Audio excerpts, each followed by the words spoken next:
Hey y'all, welcome back to my channel, Alicia's Adventures, where we talk about things, travel, and adulting.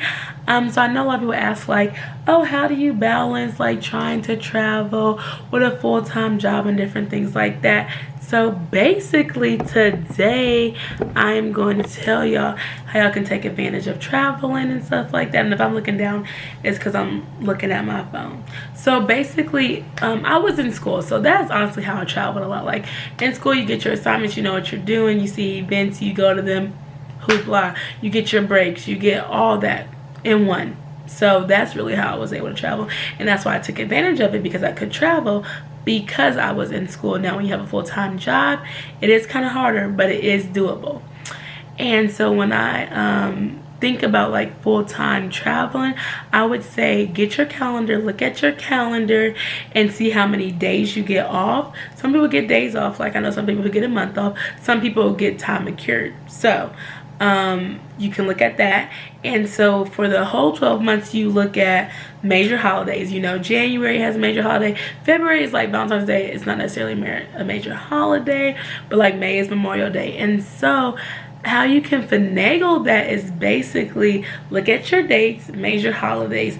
If you have times or if you have days, you can use them, but that's being smart. So January is Martin Luther King Day, right? You can either try to extend it to a Tuesday and go somewhere, or you can try to extend it from that Friday and you can leave Thursday, you know. So it's just about like using your days to work with the holidays that you have. So if it's like money thing or you can't get off on holidays, sometimes like the week after it could be cheaper to go than the actual week of.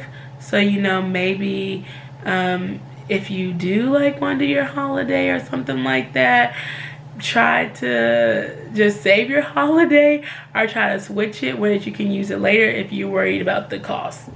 And so like you can also drive places. You don't have to fly. I mean, you live in Philadelphia, they be driving to New York, so you can drive to New York. That's 2 hours. You don't have to fly, and you can save some money because flights are expensive. And you can also stay there longer or something like that, because the way that your time is, you can just go back and forth. And or you can do day trips, honestly. Like I've done a couple day trips to Indianapolis. You can do a day trip to Cincinnati. Well, in my sense, I can do a day trip to Nashville, like because I live in Kentucky, you can do day trips. And also I would say that 3-day weekends are really good to use, because you can just add that 4th day.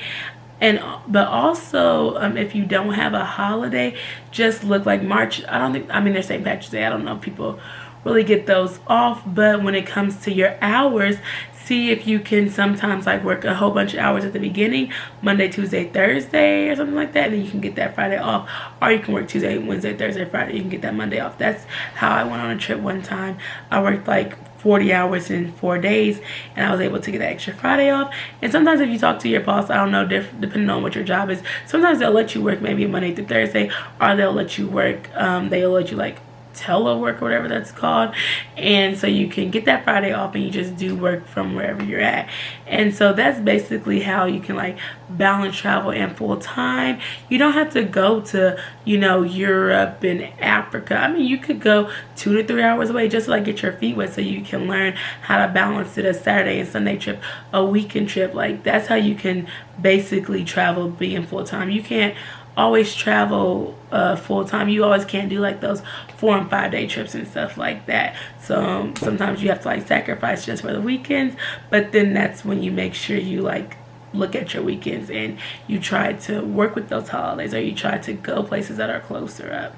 So that is how you balance like full-time work and travel. So yeah, if you like this video, make sure you like, comment, and subscribe.